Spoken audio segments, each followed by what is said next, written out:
The heat of the afternoon pressed down heavy on the neighborhood, the kind of heat that made the pavement shimmer and the air feel thick. Children shouted and splashed in the pool while parents sat on the side, fanning themselves and sipping cold drinks. The man leaned back in his chair with his sunglasses resting low on his nose, a glass of water beside him, and a book open but barely read. He was not there to swim that day, not even there for the noise. He was there because sometimes the pool was the only place to feel the breeze and forget about the daily grind of life.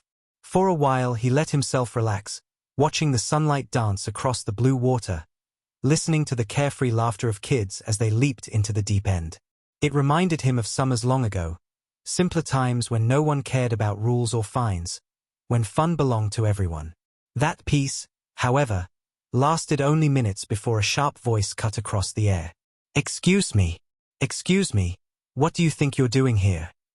The man lowered his book slowly, his eyes narrowing behind his sunglasses.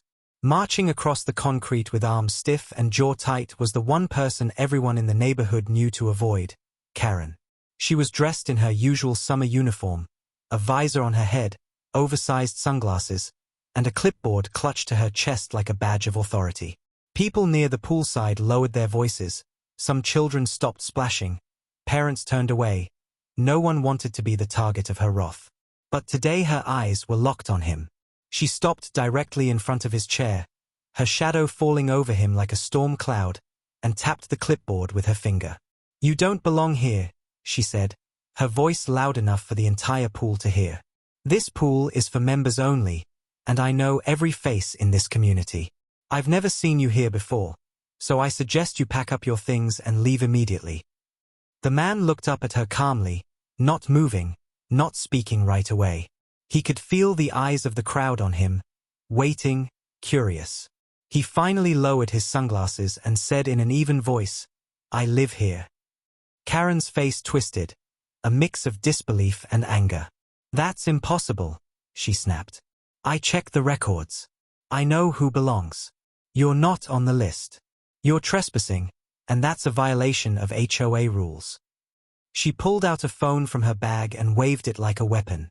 "If you don't leave right now, I'll have no choice but to call the police." Murmurs spread across the poolside. Some people glanced nervously at the man, others at Karen, unsure what would happen next. A child asked his mother why the lady was yelling, and the mother quickly shushed him, pulling him away. The man's jaw tightened. Inside, a storm was brewing, a fire rising at the humiliation of being treated like a stranger in front of his neighbors. But his face remained calm, his body still. "Call them," he said quietly, his voice cutting through the air. Karen blinked, surprised, her confidence wavering for just a second before she lifted her chin higher. "Fine, I will," she said, pressing numbers with her manicured fingers. She stepped back slightly, speaking loudly into the phone as if putting on a performance. "Yes, hello, this is the HOA representative at Lakeview Estates Pool. We have a trespasser here refusing to leave. Yes, he's sitting by the chairs, tall, dark shirt. Please come immediately." Her words echoed across the pool, and the tension grew thicker. The man leaned back again, folding his arms, his eyes cold as he watched her. People shifted uncomfortably, some whispering that maybe he really didn't belong, others whispering that Karen was always like this, always starting fights. The minutes dragged like hours until finally the sound of sirens faintly reached the pool. Karen's lips curved into a satisfied smirk. "You're about to learn what happens when you cross the HOA," she muttered, just loud enough for him to hear. But the man did not answer. He sat still, his hands resting calmly, though inside his heart hammered with both fury and patience. The police car pulled up to the entrance, and 2 officers stepped out, their eyes scanning the area until Karen waved them over dramatically, as if she was saving the entire community from a great danger. "Officers, over here," she called. "This man is trespassing in our pool. He has no right to be here, and he refuses to leave." All eyes turned to the man as the officers approached, their expressions neutral. One officer asked for his name and address, and he answered without hesitation, his tone steady. They exchanged a quick glance, then one officer walked a few feet away to check his ID against the neighborhood list. Karen hovered behind them, her smug grin wide, clearly enjoying the spectacle. The man sat quietly, watching the water shimmer, feeling every stare of the crowd. When the officer returned, Karen's grin faltered slightly as she waited for him to confirm her victory. The man walked home that evening with the sun sinking low behind the houses, his steps steady but his mind heavy. The humiliation of being dragged out of the pool in front of everyone burned like a scar across his pride. And though the officers had let him go quietly after checking his ID, the damage was done. Karen had made a public show of power and he had allowed it to play out, but deep inside he promised himself that it would not end there. That night, the neighborhood hummed with whispers, doors closed but blinds half open, neighbors peeking and talking about what they had seen. Some thought he was in the wrong, others thought Karen had gone too far, but either way the poolside clash had become the biggest story on the block. The man sat on his porch with the fine summer air cooling his skin, his eyes fixed on the still streets, and he listened to faint voices carrying in the breeze. People were angry, but not only at him or Karen. They were angry at the way things had been for too long. A neighbor named Mrs. Lane stopped by on her evening walk, pretending to greet him casually, but her voice lowered when she asked what had really happened at the pool. When he told her the truth, her face grew tight and she admitted she wasn't surprised. She herself had been fined last month for painting her shutters a shade lighter than approved, and Karen had embarrassed her at the board meeting when she tried to complain. Later another neighbor called him quietly, saying he too had been shouted at by Karen for leaving his bicycle near the clubhouse, and that she seemed to thrive on making people feel small. Story after story poured out, each one laced with frustration, each one carrying the same fear. Fear of being targeted, fear of being singled out, fear of losing money and peace over petty rules. The man listened to it all carefully, his silence patient, his mind gathering the weight of every complaint. It became clear to him that Karen was not simply strict, she was building an empire of control, using fear as her weapon, making herself the queen of the HOA. And the people, though angry, had grown used to bowing their heads. Used to paying the price, because it felt safer than resisting. But he was not like them. As he sat in the dim light of his porch, his dog at his feet, the whispers of neighbors still echoing in his ears, he felt a new strength forming inside him. He remembered the way Karen had smiled when the officers arrived, the way she had called him a trespasser, the way she believed no one could stand against her, and in that moment he realized the irony. She had no idea who she was dealing with. Because unlike the others, unlike the fearful voices that whispered in the dark, he was not just another resident. He was the one who managed HOAs across town, the one who signed contracts and guided decisions, the one whose reach extended far beyond this pool and this neighborhood. Karen thought she had embarrassed him, but she had only opened the door for her own downfall. He leaned back in his chair, the night air brushing cool against his face, and he allowed himself the smallest smile, a smile not of joy but of certainty. The board, the residents, the entire neighborhood would soon learn what Karen had refused to see at the pool, that she had picked the wrong man to humiliate, and her arrogance had set into motion something she could never control. The man rose early the next morning with the memory of the poolside clash still sharp in his mind, the sting of Karen's arrogance fueling every step as he walked into his study. A quiet room lined with shelves and stacked with binders that few people in the neighborhood even knew existed. He switched on the lamp, sat at his heavy desk, and pulled open the bottom drawer where he kept the documents that defined his true position. Inside were folders marked with the names of communities, contracts stamped with seals, and minutes of meetings signed by board members who reported to him. He was not a simple homeowner struggling against a petty HOA bully. He was the man behind the curtain, the one who oversaw the management of multiple HOAs across town, the one Karen unknowingly served under without realizing. He spread the documents out across the desk, the papers whispering as they opened, and he traced the ink with his finger, the contracts proving his authority, the organizational charts that showed every HOA under his company's control, including this one. Karen's smug face from the day before flashed in his mind, the way she had shouted in front of everyone, the way she had called the cops as if she were untouchable, and a slow, cold determination filled him. She believed she had all the power because no one had dared to question her.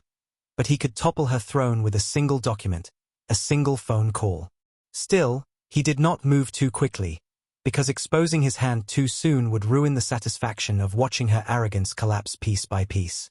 Instead, he began making notes, listing every abuse of power he had heard from neighbors the night before, pairing them with the rules she had twisted. Every story was another stone in the wall he was building against her, every whispered complaint another weapon waiting to be drawn. He reached for another binder, one that contained financial records Karen was supposed to submit monthly, but he already knew from experience that people like her often cut corners, sometimes even bending funds to serve their own comforts. As he flipped through the pages, his suspicion sharpened. Several numbers did not add up, and receipts were missing. His lips pressed into a thin line, because now it was more than arrogance, it was corruption. The deeper he dug, the clearer the picture became. Karen was not simply enforcing rules harshly, she was using her position to bully and benefit, and the residents had suffered quietly under her false authority. The man leaned back in his chair, his hands steepled before him, and he thought about how blind she truly was, how confident she had been to call the police on him without knowing the truth of who he was. The documents around him glowed in the lamplight like weapons laid out before battle, silent but powerful, and he knew that with these files, with his knowledge, he could end her reign whenever he chose. But he also knew timing mattered. If he wanted the neighborhood to truly see her for what she was, he had to let her expose herself further, had to let her arrogance grow just enough so that when he struck, the fall would be complete and undeniable. He gathered the papers back into neat stacks, locked the most important files away, and rose from his chair with a heavy calm in his chest. Karen thought she had embarrassed him, thought she had driven him out with her petty display at the pool, but all she had done was set fire to a fuse she could not see, a fuse that would soon ignite and burn away the mask she wore in front of the community. As he looked out the window toward the pool shimmering in the morning sun, he whispered to himself that soon the queen of this little empire would learn who truly held the crown, and when that moment came, she would have nowhere left to hide.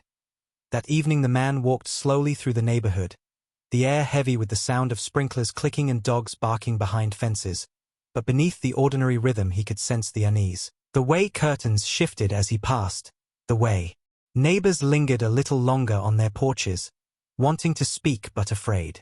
He stopped at the corner where two older residents were chatting softly, their words cutting off as he approached, but when he greeted them calmly and asked about the pool incident, their guarded expressions cracked.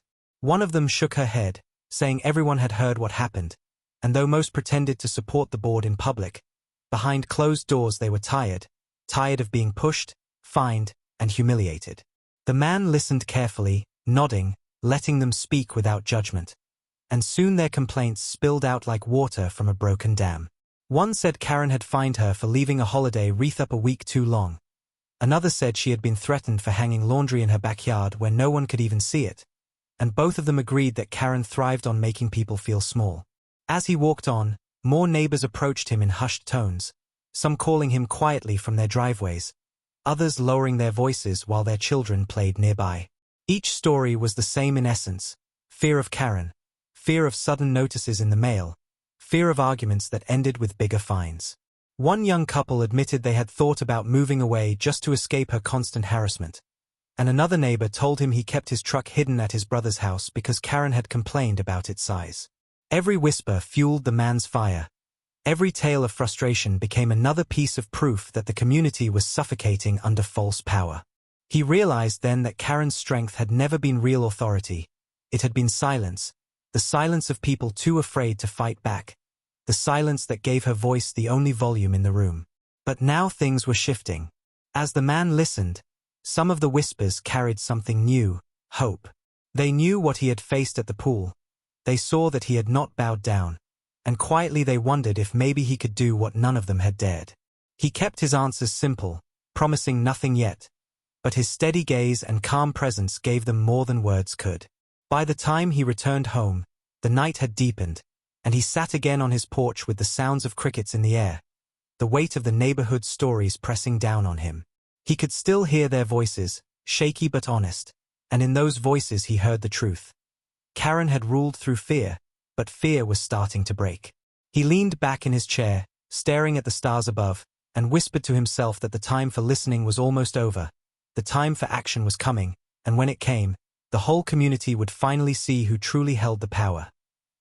The man spent the next morning at his desk with a sharp focus, The folder of contracts and reports spread out before him like puzzle pieces waiting to be placed. His coffee sat untouched as he flipped page after page, each document holding the possibility of exposing the truth. He began with the HOA's monthly budgets, thin stacks of papers that were supposed to reflect transparency. But the more he read, the more holes he saw. Expenses marked for pool maintenance appeared 3 times higher than they should have been. Receipts for landscaping were missing signatures, and strange adjustments appeared in categories that didn't match the reality of the neighborhood.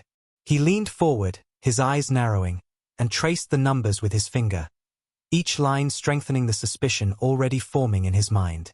Karen had not only abused rules to humiliate residents, she had been bending the budget for her own benefit, covering trails with confusing numbers, hoping no one would ever look close enough. He pulled out another binder, one filled with meeting minutes from the past year, and began comparing promises made in public to the spending he now saw in private. At least 5 projects never happened, though funds had been approved, and one note even mentioned a payment to a company he recognized, owned by a cousin of Karen's. His jaw tightened as the truth grew undeniable. Corruption was woven into every corner of her leadership. He remembered her smug grin at the pool, the way she waved her clipboard like a crown, and the fire inside him roared higher, because now he knew this was bigger than personal revenge. It was about saving the community from a predator who thrived on power and profit. As the hours passed, he stacked the suspicious records into a neat pile, every sheet another weapon ready to be used. By evening, his desk was covered in highlighted pages, circled numbers, and notes he had written in a firm hand. A case built not just on anger but on facts. He leaned back in his chair, staring at the piles, and felt a cold certainty in his chest. Karen thought she had crushed him by calling the cops, but all she had done was reveal her own weakness, because in his hands now was the proof that could end her reign. He locked the records away in his drawer, the key heavy in his pocket, and stepped outside to breathe the evening air. Neighbors were walking their dogs, children riding bikes, and though none of them knew the details yet, he could feel the shift in the air, a quiet tension, as if the whole neighborhood sensed that something was building, something that could not be stopped. He stood at the edge of his yard, looking toward the clubhouse where Karen often held her meetings, and whispered under his breath that soon her lies would be laid bare for everyone to see. The man did not rush. He knew that fighting someone like Karen was not about shouting louder. It was about timing, about letting her arrogance grow so her fall would be harder. And as the days passed, he quietly reached out to a few trusted neighbors, people who had whispered their stories to him, people who had more to lose but were tired of being silent. He invited them into his home one by one, the lights low, the folder of records spread across his table like hidden treasure, and he let them read the truth for themselves. Their faces shifted from shock to anger as they saw the missing funds, the fake projects, the inflated numbers, and when they looked up at him their fear was replaced with something else, something sharper, resolve. One neighbor clenched his fists, saying he had paid nearly $1,000 in fines over the last year and now knew every dollar had been feeding Karen's greed. Another whispered that she had cried the night Karen shamed her in front of a meeting, but tonight her eyes burned with fury as she realized Karen's empire was made of lies. The man listened to each of them, his calm voice steady, telling them they were not alone anymore, that together they could end this. Word began to spread slowly, carefully, a quiet current of resistance flowing under the surface of the neighborhood. For the first time in years, people started to speak a little louder, asking questions at meetings, refusing to nod when Karen barked orders, and he could see the shift in her expression when she noticed it too. She tried to double down, strutting around the pool, handing out warnings, waving her clipboard with even more force, but the stares she received were different now, colder, less afraid. At night, the man would stand at his porch and watch shadows gather at the edges of the lake, neighbors meeting in hushed voices, their whispers carrying in the still air. They were ready for change. They were ready to see the queen fall. The man tightened his grip on the folder in his hand. The storm was gathering, and Karen had no idea how close it was to breaking. He whispered to himself that when the storm hit, it would not just sweep her out of power, it would wash away the fear she had planted in every corner of this community. And for the first time he felt not just like a fighter but like a leader standing at the front of something larger than himself. The morning sun rose bright over the neighborhood pool, but instead of laughter and splashing water the air was heavy with confusion. A bold sign now hung on the locked gate in large black letters. Pool closed pending HOA review. The man had been waiting for this moment. He had timed it perfectly after gathering enough allies and records. He knew that striking the place where Karen felt most powerful would shake her the hardest. Neighbors gathered quickly, whispering among themselves, staring at the chains across the entrance, children tugging at their parents. Hands asking why the water was off limits. Some people muttered in frustration, but others looked around with secret satisfaction, as if someone had finally dared to do what they only dreamed about. Then Karen arrived, storming across the pavement with her clipboard clutched to her chest, her voice already sharp before she even reached the gate. "Who did this?" she shouted, rattling the chains as if they would magically break. "This is unauthorized. This is illegal." Her face burned red as she turned on the crowd. "Everyone back to your homes. This pool will reopen as soon as I fix this nonsense." But for once no one moved. Parents stood still, neighbors exchanged glances, and the silence was heavier than her shouting. The man stepped forward from the back of the crowd, calm as ever, his eyes fixed on Karen's face. He did not raise his voice, he did not need to. "The pool is closed until the truth comes out," he said plainly, his tone like steel. Karen's jaw dropped as laughter rippled softly among the crowd. She spun to the people, demanding they support her, but no one rushed to her side. The man could see the flicker of fear in her eyes, the realization that the authority she had clung to for years was slipping away right here, right now. She barked that she would call the board, she would call the police, she would call anyone, but the words rang hollow in the heavy morning air. The residents no longer looked at her with respect or fear. They looked at her with suspicion, with anger, with the memory of every time she had humiliated them. The man walked slowly toward the chained gate, the folder of documents tucked under his arm, and stopped just beside her. "You want this pool open?" he asked softly, his words carrying across the quiet. "Then explain where the money went. Explain why projects that were paid for never happened. Explain why families here are drained by fines that have no legal ground."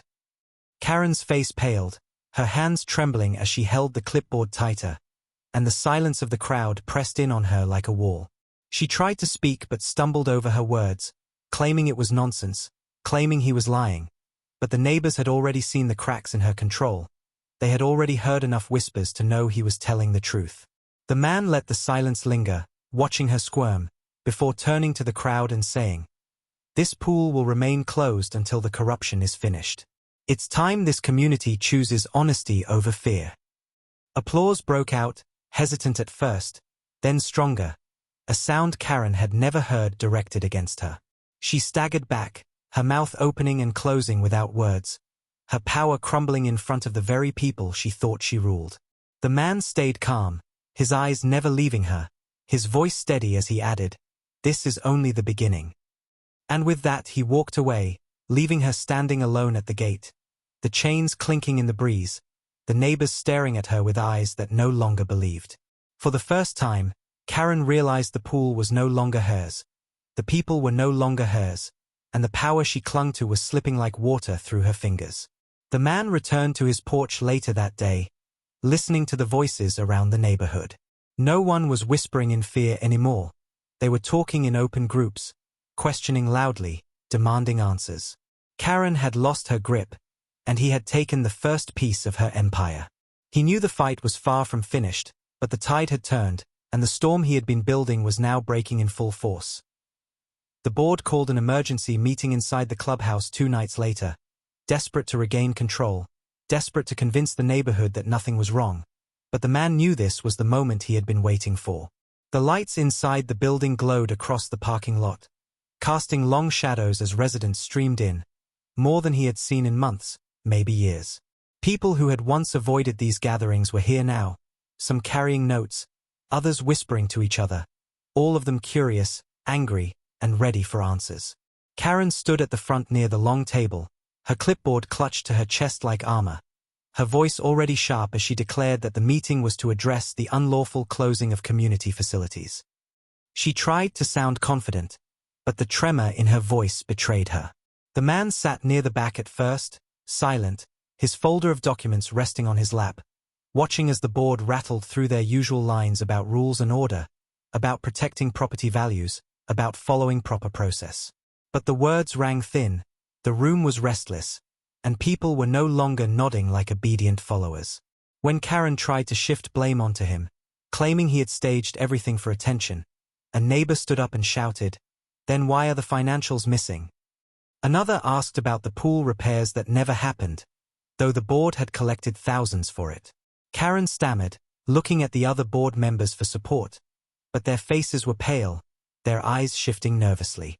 The man rose slowly from his chair, the room falling into a hush as people turned to watch him, and he walked forward with calm steps, the folder under his arm. When he reached the front, he laid the stack of records on the table with a heavy thud that echoed louder than any gavel. His voice was steady, measured, but it carried through the room like thunder. "You want the truth," he said. "It's right here." He opened the folder, pulling out highlighted pages, copies of deeds, financial sheets, and meeting notes. He held them up one by one, showing the inflated numbers, the false expenses, the missing projects. Gasps spread through the crowd, neighbors leaning closer, some shaking their heads in disbelief, others muttering angrily under their breath. For months, the man continued, "You've been paying into a system designed not to serve you, but to serve her." He pointed at Karen, whose face had turned pale, her grip on the clipboard slipping. "She has used fear to silence you, fines to drain you, and lies to cover her tracks. But the paper doesn't lie. The truth is here, and you all have the right to see it." He passed copies into the crowd, letting the residents read for themselves. Karen tried to interrupt, her voice rising in panic, calling it fabricated, calling it a setup, but every word only made her sound weaker, more desperate. The people ignored her, their eyes fixed on the records in their hands, their voices rising with anger as the reality settled in. One man shouted that he wanted his money back. Another woman said she was done living under constant threats, and soon the room erupted into voices demanding accountability. The man stood still amid the chaos, his calm presence like a rock in the storm, and when the noise reached its peak, he lifted his hand and the voices slowly fell silent. "This is not about one fine," he said firmly, his gaze sweeping across the room. "This is about trust, about power. You gave it to them, and they used it against you. Now it's time to take it back." Applause thundered through the clubhouse, louder than any meeting had ever heard. The board members sat frozen, some with their heads lowered, others staring blankly, and Karen looked as if the ground had been ripped out from under her. Her voice cracked as she tried to regain control, but the people no longer listened. They had seen the truth with their own eyes, and there was no going back. The man gathered his documents slowly, sliding them back into the folder, his face calm but his heart steady with victory. He knew this was not the final blow yet, but it was the strike that would make the last step inevitable. He walked out of the clubhouse with neighbors following, clapping him on the back, thanking him, their voices filled with a freedom they had not felt in years. Behind him, the board sat in silence, their empire collapsing piece by piece, and Karen's trembling hands could no longer hold her precious clipboard steady. The storm he had promised was here, and now nothing could stop it from tearing down the walls of fear she had built. The night of the final meeting came heavy with expectation. The clubhouse lit bright like a stage while the neighborhood gathered in numbers larger than ever before, filling the seats, lining the walls, even spilling into the hallway, every face sharp with anticipation. The man walked in quietly, his folder under his arm, his expression calm but his presence commanding, and people turned as he passed, nodding, whispering, some even clapping softly before the meeting had begun. At the front sat Karen, her visor tucked away tonight, her hair neat but her eyes frantic, dark circles betraying sleepless nights, and her beloved clipboard trembling in her hands. She tried to smile, tried to wear her mask of authority, but the cracks showed in every twitch of her lips, every shake in her voice as she called the meeting to order. She started strong, or at least tried, declaring that lies had been spread, that outsiders were poisoning the community, that tonight she would set the record straight, but her words were brittle, breaking under the weight of the restless crowd. The man stood in silence, letting her voice echo, letting her expose her desperation, before finally stepping forward and placing his folder on the table with deliberate calm. The sound of it landing silenced the room, and his voice cut through the air like a blade. "You've heard her stories," he said firmly. "Now you'll hear the truth." He opened the folder and one by one laid out the deeds, the contracts, the letters from his lawyer, every page a nail in the coffin of Karen's false empire. He explained in clear words how the lake she used for fines was never under her control, how the pool funds had been drained into projects that never existed, how her rules were nothing but intimidation wrapped in official tone. Each point was met with gasps, murmurs, and then angry shouts as neighbors rose to their feet, holding the copies he had shared, demanding answers that Karen could not give. She tried to interrupt, her voice high and shrill, but her words drowned under the voices of the people who once feared her. She slammed her clipboard down, shouting that none of it mattered, that she was still in charge, but the man only turned to her with a calm, steady gaze and said, "You're not in charge of anything, not anymore." The room erupted, cheers thundering like a storm, hands clapping, voices rising, a wave of support that shook the walls. And then, as the cheers began to settle, the man delivered the final strike, his voice strong and steady as he revealed the truth Karen never imagined. "For years," he said, "I have managed every HOA in this town, including this one. Every board, every contract, every report you've signed. I've seen them all. You thought you ruled this neighborhood, but the truth is you've been under me the entire time." The room fell silent, a stunned, heavy silence broken only by Karen's gasp as the blood drained from her face. She stumbled back, shaking her head, whispering no, no, no. But the crowd's eyes widened with shock and then hardened with realization. They had bowed to her, feared her, obeyed her, all while she was nothing more than a figurehead standing on ground she never owned. Neighbors began to laugh bitterly, others shouted in triumph, and some simply shook their heads in disbelief that they had been fooled so long.